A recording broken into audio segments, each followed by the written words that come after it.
Okay, so this is our last pack from our mystery pack that we bought at the vending machine the other day down by where we live.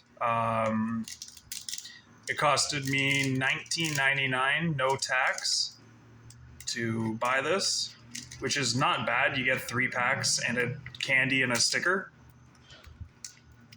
So that's not horrible. Is this not going to open now? Is the tear? Oh, there we go. Okay, beautiful.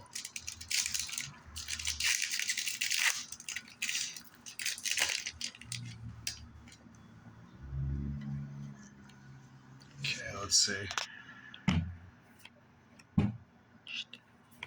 Oh, I used to love catching these ones. Oh! No way. Another EX. Damn. That is awesome. So out of the 3 packs contained EXs. Not high value EXs. The last EX was only like $1 something, but you know what? For $19.99, 2 somewhat decent hits, I'd say that's kind of worth it in my opinion if you're just looking to collect. All right.